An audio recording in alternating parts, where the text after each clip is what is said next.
아카드가 이렇게 이야기를 끝맺자 한 친구가 말했다. 결국 자네는 운이 좋았던 걸세.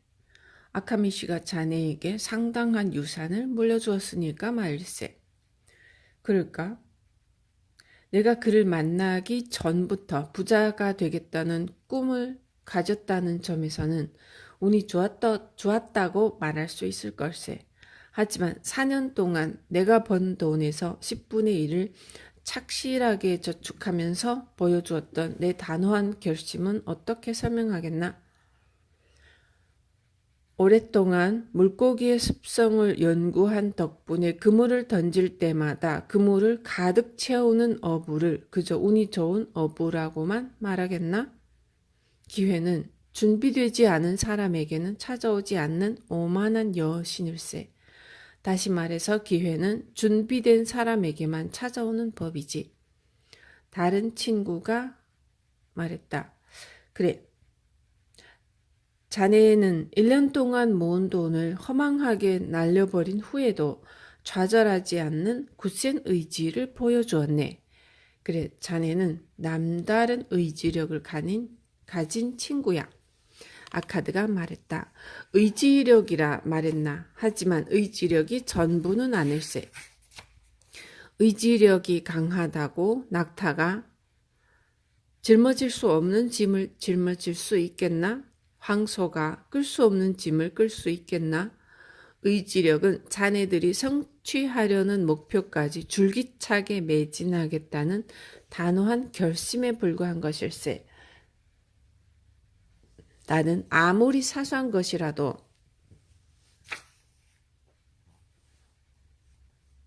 목표를 세우면 끝장을 볼 때까지 물러서지 않네.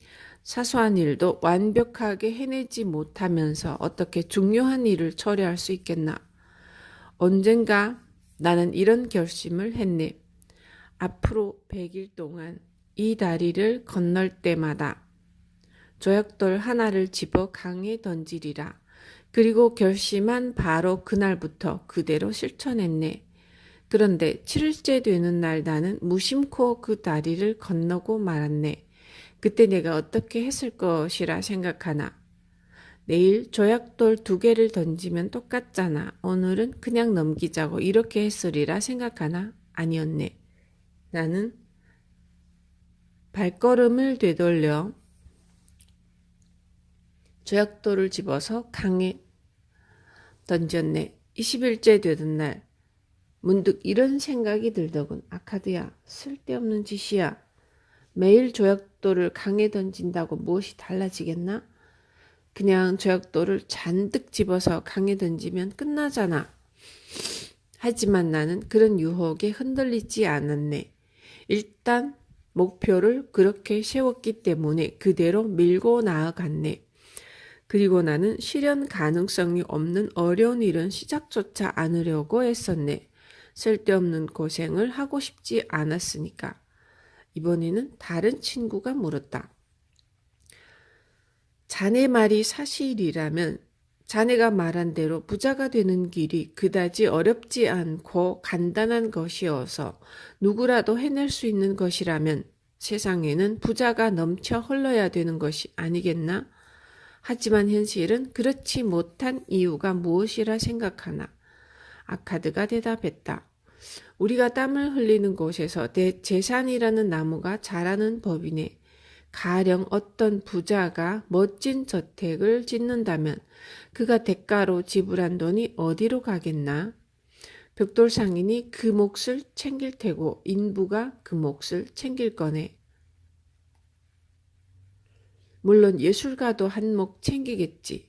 하지만 그 저택을 짓는데 땀을 쏟은 사람들에게 일정한 몫이 돌아가네. 그러나 저택이 완성된 후에는 어떻게 되겠나? 저택을 짓는데 지불한 액수보다 더 높은 가치가 매겨지지 않을까? 게다가 그 저택이 들어선 땅은 어떻게 되겠나? 공터로 있었을 때보다 훨씬 높은 가격이 매겨지지 않겠나? 재산은 이런 식으로 불어나는 법일세. 재산의 한계를 누가 예측할 수 있겠나? 페니키아 사람들이 해상무역으로 벌어들인 돈으로 황무지에 그처럼 찬란한 도시들을 건설했다는 사실을 잊지 말게. 또 다른 친구가 물었다. 그런데 우리도 부자가 될 수 있겠나? 벌써 많은 세월이 지나서 어느덧 중년에 이르렀고 그동안 모아둔 돈도 없는데 말일세. 우리는 이제 어떻게 해야 좋겠나? 알가미슈가 내게 가르쳐준 교훈을 자네들에게 그대로 말해주고 싶네. 첫째, 내가 벌어들인 돈의 일부는 무조건 저축한다. 나를 위해서. 매일 아침 잠자리에서 일어나면 그렇게 중얼거리게. 점심을 먹고 나서도 그렇게 중얼거리게. 잠자리에 들기 전에도 그렇게 중얼거리게. 매일 매시간 그렇게 중얼거리게. 하늘을 수놓은 별처럼 그 말이 자네들 가슴에 새겨질 때마다 틈나는 대로 그렇게 중얼거리게. 이 교훈은 절대 잊지 말게. 아니, 머릿속을 이 생각만으로 채워버리게. 자네들 판단에 가장 적절하다고 생각되는 만큼을 저축하게. 하지만 적어도 10분의 1이 넘어야 하네.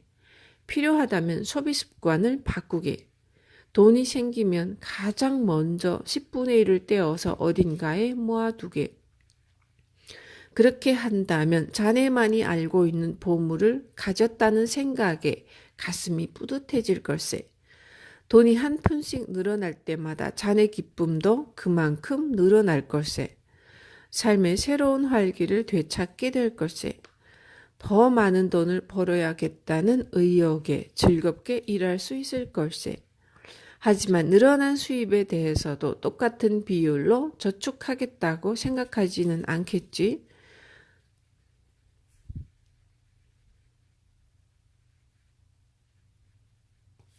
물론 돈이 돈을 만드는 법을 배우게. 돈을 자네의 노예로 만들게. 돈으로 돈을 만들게. 그렇게 만들어진 돈으로 다시 돈을 만들게. 미래를 위한 안전한 수입원을 찾아보게.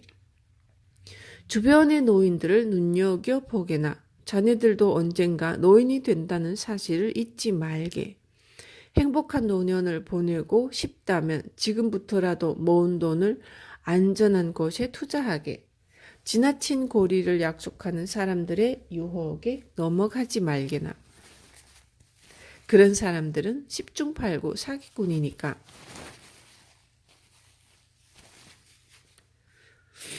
그렇다고 결코 인색해서는 안 되네. 조그만 푼돈이라도 정기적으로 자선단체에 생각하게. 그 돈을 아낀다면 더욱 빨리 부자가 될 수 있을 것이라는 생각에 자선을 게을리 하지 말게. 생각이 조금이라도 있는 사람이라면 내 말에 담긴 뜻을 충분히 이해할 수 있을 거네.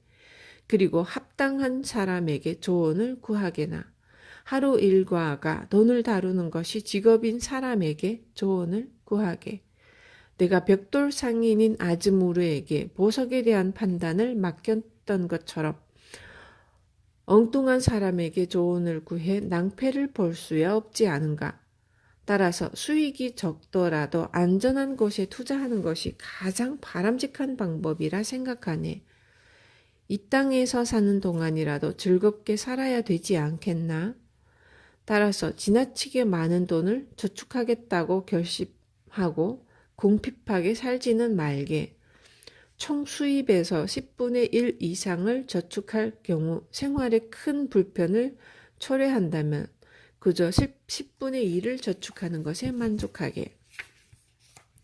자네 수입에 걸맞은 삶을 살게. 그렇다고 절대 인색한 사람이 되지는 말게. 돈 쓰기를 두려워하는 사람이 되어서는 안 되네. 얼마나 아름답고 신나는 세상인가. 이런 세상을 마음껏 즐겨야 되지 않겠나? 친구들은 아카드에게 고맙다고 말한 후에 그의 집을 나섰다. 상상력이 부족해서 아카드의 조언을 이해하지 못한 친구들은 입을 다물고 묵묵히 걸을 뿐이었다. 그 중에는 아카드가 옛 친구이기는 하지만 부자가 된 이후로 거만해졌다고 빈정대는 친구들도 있었다. 그러나 그를 보는 눈빛이 완전히 달라진 친구들도 있었다. 그들은 알가미슈가 아카드를 필경실까지 찾아간 이유를 알 것만 같았다. 아카드의 행실에서 밝은 빛을 찾아 가난의 어둠을 벗어나겠다는 굳은 의지를 읽었기 때문이다. 그 빛을 찾았을 때 아카드는 절호의 기회를 만날 수 있었다. 그랬다. 기회는 아무에게나 오는 것이 아니었다. 그것은 행운이 아니었다. 기회는 준비된 사람에게 찾아오는 신의 선물이었다.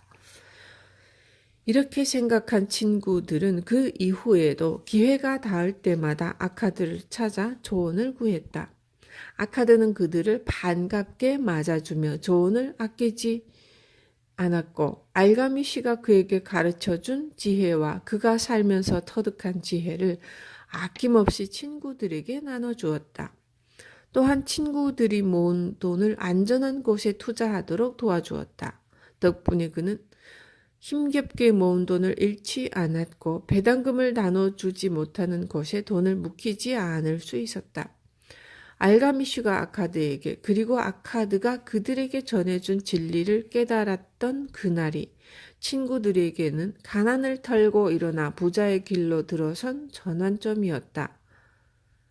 버는 것보다 덜 써라. 당신이 번 돈의 일부를 반드시 저축하라.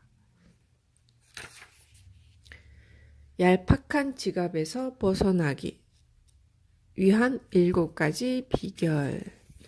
바빌론의 풍요는 지금 이 시대까지도 전설처럼 전해온다. 세계에서 가장 풍요로웠던 도시, 온갖 보물로 가득했던 도시. 바빌론은 언제나 이런 식으로 묘사되어 왔다.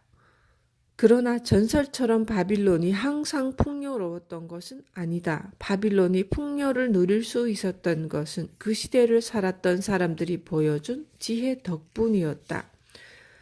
어떤 의미에서 바빌로니아는 온 국민에게 부자가 되는 법을 가르친 최초의 문명국이었다. 사르곤 왕은 적들과의 전쟁을 끝내고 바빌론에 돌아오자마자 심각한 문제에 봉착하게 되었다. 국가의 재물을 담당한 대신은 바빌론의 심각한 지경까지 몰리게 된 이유를 이렇게 설명했다. 폐하께서 관계 수로를 건설하시고 신전을 세우셨기 때문에 저희는 오랫동안 번영을 누릴 수 있었습니다. 그런데 이제 이런 공사들이 모두 끝났기 때문에 시민들이 일할 곳을 찾지 못하고 있는 실정입니다. 쉽게 말씀드리면 많은 일꾼들이 실업자 신세를 면치 못하고 있습니다. 따라서 장사꾼들도 손님이 줄어들어 걱정이고 농부들은 곡식을 팔지 못하고 있습니다. 바빌론의 시민들이 먹을 것을 살 돈이 없기 때문입니다. 사르곤 왕이 물었다. 우리가 대대적인 공사를 벌이면서 쏟아부은 황금들이 모두 어디로 갔단 말인가? 재무대신이 대답했다. 바빌론에서 손꼽히는 부자들의 손으로 넘어갔습니다. 염소의 우유가 여과기를 빠져나가듯이 모든 황금이 일꾼과 장사꾼의 손을 거쳐서 그들에게로 넘어갔습니다. 그 때문에 돈의 흐름이 막히고 말았습니다. 대다수의 시민은 돈을 구경조차 할 수 없지만 소수의 부자들은 돈이 넘쳐날 지경입니다. 사르곤은 아무 말 없이 생각에 잠겼다. 그리고 한참 만에야 어렵게 입을 떼며 물었다. 몇 안 되는 부자들이 그 많은 황금을 어떻게 벌어들일 수 있었을까? 그들은 방법을 알고 있었습니다. 그들이 정당한 방법으로 돈을 모았기 때문에 누구도 그들을 무작정 욕할 수는 없습니다. 정당하게 돈을 벌어들인 그들에게 강제로 돈을 빼앗아 가난한 사람들에게 나눠준다면 그것은 결코 올바른 정치가 아닐 것입니다. 사르곤 왕이 다시 물었다. 돈을 버는 방법을 모든 백성에게 가르쳐주면 어떨까? 그럼 모든 백성이 부자가 될 것이 아닌가? 그렇습니다. 하지만 누가 백성에게 돈 버는 방법을 가르쳐 줄 수 있겠습니까? 성직자는 절대 아닙니다. 그들이 언제 제 손으로 돈을 벌어본 적이 있습니까? 그럼 바빌론에서 어떤 사람이 돈 버는 방법을 가르쳐줄 적임자라 생각하나? 폐하. 폐하의 질문 속에 바로 대답이 있습니다. 누가 바빌론에서 가장 부자라고 생각하십니까? 바로 아카드가 아닌가? 그가 이 바빌론에서 가장 부자이지. 좋아. 그를 내일 아침까지 내 앞에 데려오도록 하게. 다음 날 아카드는 왕의 부름을 받아 아침 일찍 공전에 들어왔다. 그는 이미 이른의 나이였지만 여전히 원기왕성한 모습이었다. 사르곤 왕이 말했다. 아카드, 자네가 정말로 이 바빌론에서 가장 부자인가? 폐하, 제가 알기로는 그렇습니다. 어떻게 그처럼 부자가 될 수 있었나? 기회를 이용한 덕분입니다. 물론 그 기회가 저에게만 찾아온 것은 아니었습니다. 바빌론의 모든 시민에게 찾아온 기회를 저는 놓치지 않았을 뿐입니다. 자네가 무일푼으로 시작했다는 소문도 사실인가? 그렇습니다. 부자가 되겠다는 꿈 이외에는 아무것도 없었습니다. 아카드, 지금 바빌론은 아주 난처한 지경에 빠져 있네.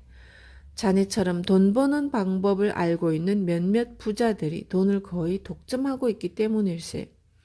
자네도 알겠지만 대부분의 백성이 벌어들인 돈을 지키는 방법을 전혀 모르고 있는 실정이네. 내 꿈이 무엇인 줄 알겠나? 바빌론을 세상에서 가장 부자인 도시로 만드는 것일세. 그렇게 되자면 이 도시에서 부자가 많아야 되겠지.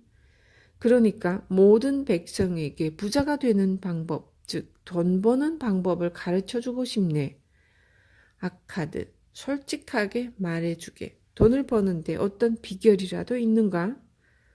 그 비결을 모든 백성들에게 가르쳐줄 수 있겠나? 물론입니다, 폐하. 제가 알고 있는 것을 어찌 다른 사람들에게 가르쳐주지 않을 수 있겠습니까?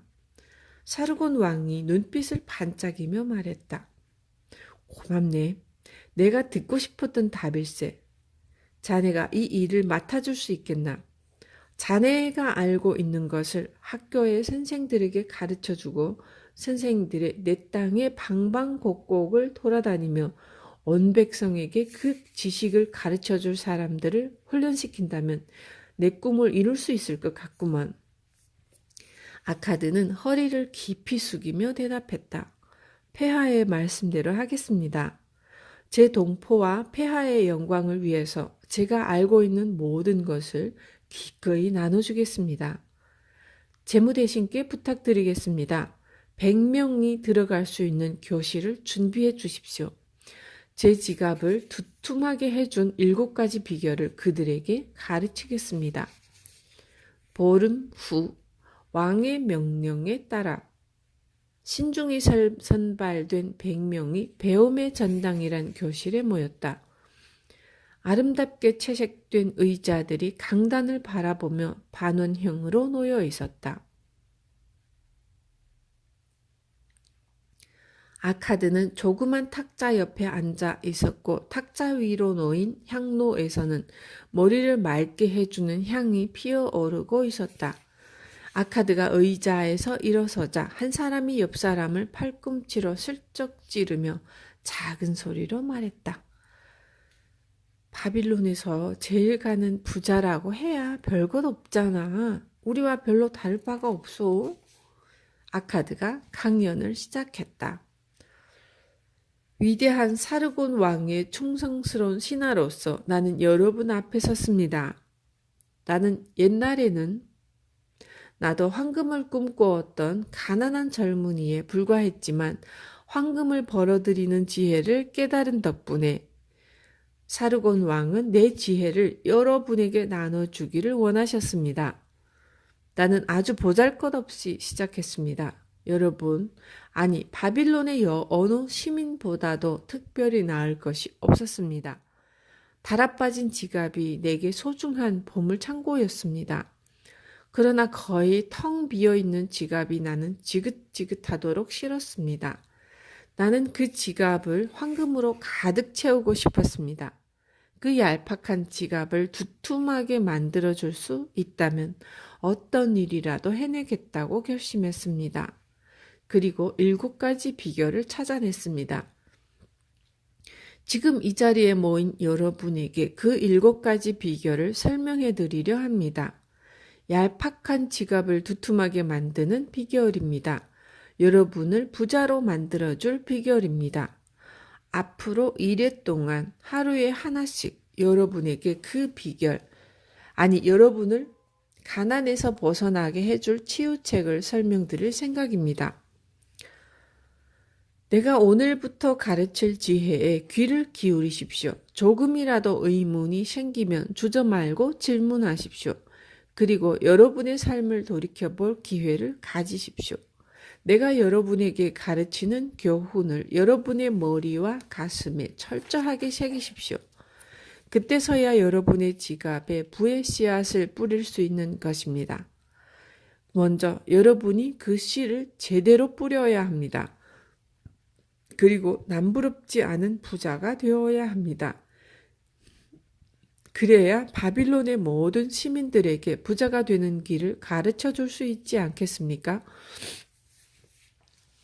이제부터 여러분에게 지갑을 두툼하게 해줄 방법을 알려드리도록 하겠습니다. 생각보다 어렵지 않습니다. 생각하기에 따라서 너무도 간단할 수도 있습니다. 그러나 부의 성전을 향해 다가가는 첫걸음입니다.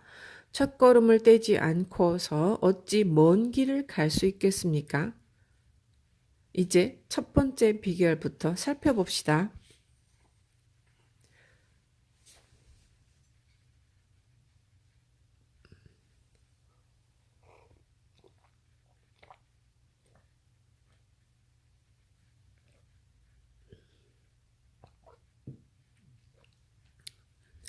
첫 번째 비결, 일단 시작하라. 아카드는 두 번째 열에서 심각한 표정으로 앉아있는 사람을 가리키며 물었다. 이보게, 자네는 무슨 일을 하나? 네, 선생님, 저는 서생입니다. 토판에 기록을 새기는 사람입니다. 아, 그렇구먼. 나도 바로 그런 일을 하면서 처음 돈을 벌었지. 그러니까 자네도 나처럼 부자가 될 가능성을 지닌 사람일세.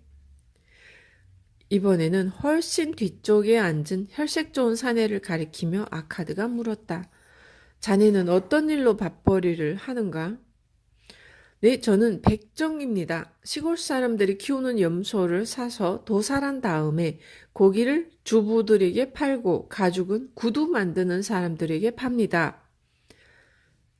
자네가 직접 일하면서 돈을 번다는 뜻이구먼. 나도 그랬지. 그러니까 자네도 나처럼 부자가 될 가능성이 있는 사람일세. 아카드는 모두에게 어떻게 돈을 버느냐고 묻고 각각의 대답을 들은 후 이렇게 말했다. 여러분도 들었겠지만 우리는 나름대로 땀을 흘리면서 돈을 벌고 있습니다. 거꾸로 말하면 돈을 벌 수 있는 방법이 많다는 뜻입니다. 그 방법들 하나하나가 여러분의 지갑을 채워주는 황금 물줄기라 할 수 있습니다. 여러분이 흘리는 땀방울이 여러분의 지갑을 채워주는 황금이라 할 수 있습니다. 물론 여러분의 능력에 따라 그 양이 다르지만 말입니다. 그렇게 생각하지 않습니까? 아카드의 질문에 모두가 고개를 끄덕였다. 여러분이 현재 종사하고 있는 일을 부의 원천이라 생각한다면, 그리고 여러분이 진정으로 부자가 되고 싶다면 어디에서 시작해야 되겠습니까? 바로 여러분이 현재 땀을 흘리고 있는 일에서 시작해야 되지 않을까요? 이번에도 모두가 고개를 끄덕였다. 그러자 아카드는 달걀 상인에게 눈길을 던지며 물었다. 만약 자네가 매일 아침 10개의 달걀을 소쿠리에 담아서 저녁까지 9개의 달걀만을 꺼낸다면 어떻게 되겠나? 며칠이 지나지 않아 소쿠리가 가득 채워질 겁니다. 왜 그럴까? 매일 달걀이 하나씩 늘어나니까요. 아카드는 환한 미소를 띤 얼굴로 학생들을 바라보며 물었다. 여러분의 지갑은 어떻습니까? 텅 비어 있나요? 모두가 희죽 미소를 지었다. 그리고 모두가 허탈한 웃음을 지었다. 마침내는 그들의 얄팍한 지갑을 장난스레 흔들어 보이기도 했다. 알겠습니다. 이제 그 얄팍한 지갑에서 벗어날 수 있는 첫 번째 비결을 알려드리도록 하겠습니다. 내가 방금 달걀 상인에게 말했던 대로 하십시오. 만일 여러분의 지갑에 10개의 동전이 들어있다면 9개만 꺼내도록 하십시오.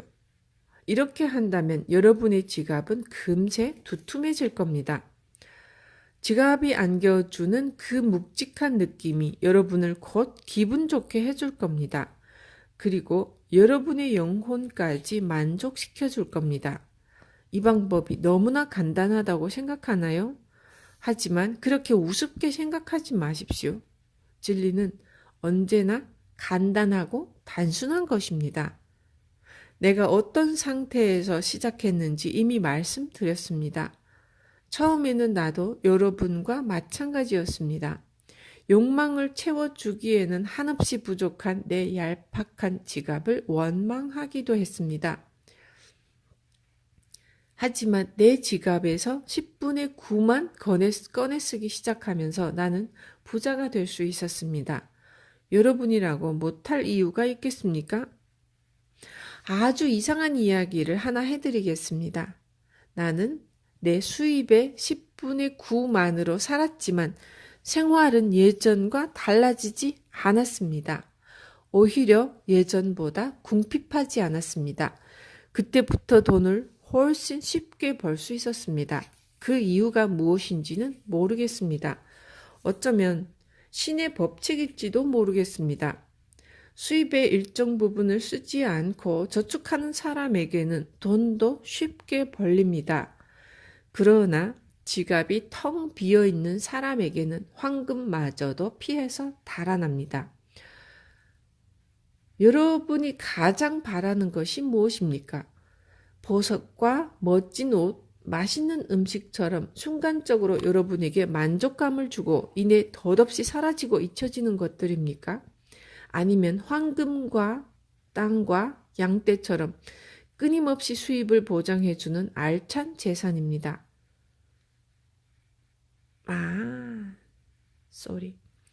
아니면 황금과 땅과 양떼처럼 끊임없이 수입을 보장해주는 알찬 재산입니까?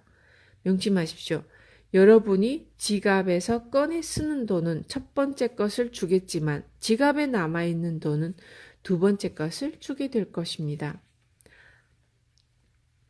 첫 번째 것은 보석과 멋진 옷, 맛있는 음식처럼 순식간에 만족감을 주고 이내 덧없이 사라지고 잊혀지는 것들이고, 두 번째 것은 황금과 땅과 양떼처럼 끊임없이 수입을 보장해주는 알찬 재산. 여러분, 얄팍한 지갑에서 벗어나는 첫 번째 비결은 내 지갑에 있는 10개의 동전 중 9개만 써라 입니다. 이 비결을 여러분들끼리 논의해 보십시오. 이 비결에 문제가 있다고 생각되면 내일 우리가 다시 만날 때 기탄 없이 그 문제점을 제기하십시오. 두 번째 비결, 지출을 관리하라. 어제 강의가 끝난 후 내게 이렇게 질문한 사람이 있었습니다. 벌어들인 돈을 몽땅 써도 먹고 살기 힘든데 어떻게 10분의 1씩이나 저축할 수 있겠느냐? 오늘은 이 문제를 생각해 보도록 하겠습니다. 둘째 날, 아카드는 이렇게 시작하며 학생들에게 물었습니다. 어제 여러분의 지갑은 어땠습니까? 몇 사람이나 빈 지갑이었습니까? 우린 모두가 빈 지갑이었습니다. 그랬습니까? 이제 이런 생각을 해봅시다. 여러분 모두가 똑같은 양의 돈을 버는 것은 아닙니다. 다른 사람보다 더 많은 돈을 버는 사람이 있을 것입니다. 가족을 부양하기에 충분한 돈을 버는 사람도 있을 것입니다. 그런데 여러분 모두의 지갑이 얄팍한 이유가 무엇일까요? 아주 소중한 진리를 하나 알려드리겠습니다. 우리가 불가피한 지출이라 생각한 것들이 있습니다. 그런데 우리가 욕망을 억제하지 않으면 그 불가피한 지출은 수입에 따라 증가한다는 사실입니다. 그렇습니다. 불가피한 지출과 여러분의 욕구를 혼돈해서는 안 됩니다. 누구나 멋지게 살고 싶어 합니다. 여러분의 수입이 보장해 줄 수 있는 욕구 이상의 것을 원합니다. 따라서 수입이 늘어날수록 욕구 충족을 위한 소비도 늘어나게 마련입니다. 그러나 욕망은 욕망을 낳습니다. 우리는 사람이기 때문에 욕망이라는 짐을 지고 살아야 합니다. 내가 바빌론에서 제일 가는 부자이기 때문에 모든 욕구를 충족시키며 산다고 생각하십니까? 그렇지 않습니다. 절대로 그렇지 않습니다. 그렇게 하기에는 이제 시간이 부족하기 때문입니다. 그렇게 하기에는 내 힘이 붙이기 때문입니다. 내가 여행을 한다면 얼마나 할 수 있겠습니까? 내가 먹어야 얼마나 먹을 수 있겠습니까? 내가 즐겨 보았자 얼마나 즐길 수 있겠습니까? 농부가 씨를 뿌리고 남은 공간에는 어김없이 잡초가 자랍니다. 이처럼 우리가 만족감을 찾는 곳에서는 어김없이 욕망이 얼굴을 내밉니다. 하지만 우리가 충족시키고 싶은 욕망은 헤아릴 수 없이 많고 정작 우리가 만족시킬 수 있는 욕망은 극소수에 불과합니다. 그럼 어떻게 해야 할까요? 먼저 여러분의 생활 습관을 냉정하게 살펴보십시오. 지혜롭게 처신한다면 줄일 수 있거나 아예 없앨 수 있는 지출이 있을 것입니다. 동전 한 립까지 100%의 가치를 창출하도록 살겠다. 이런 결심을 여러분의 좌우명으로 삼으십시오. 여러분이 돈을 써서라도 충족시키고 싶은 욕구를 톱판에 적어보십시오. 그 중에서 반드시 필요한 것과 수입의 구할만으로도 충족시킬 수 있는 것을 신중히 골라내십시오. 이때 선택되지 않은 것은 지워버리고 잊으십시오. 여러분이 부자가 되는데 방해되는 것이라 생각하십시오. 한낱 쓸데없는 욕망이라 생각하십시오. 수입의 90%만으로 예산을 세우십시오.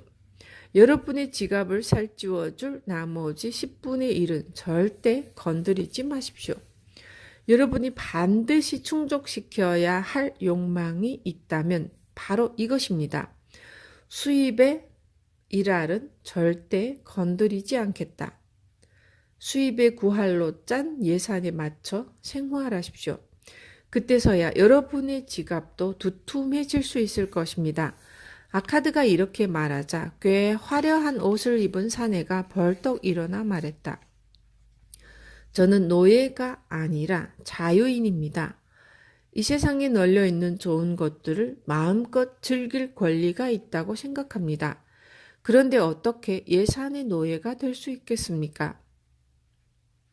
꽉 짜여진 예산에 맞춰서 꼭 필요한 것만 사고 나머지 것들을 즐길 수 없다면 결국 노예와 다를 바가 무엇이겠습니까?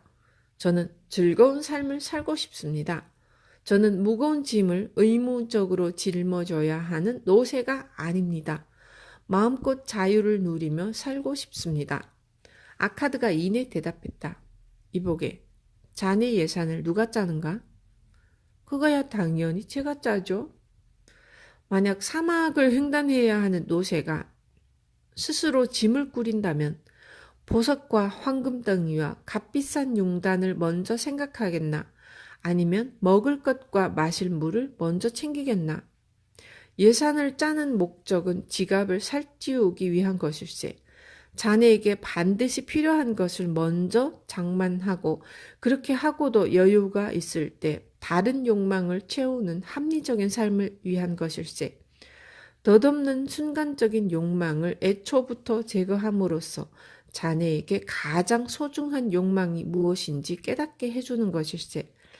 어두운 동굴을 밝혀주는 횃불처럼 예산은 지갑에서 구멍난 곳을 보여주면서 그곳을 막도록 해주는 것이네. 한마디로 예산은 자네에게 적재적소에 필요한 만큼의 돈을 지출하도록 관리해주는 보호장치일세.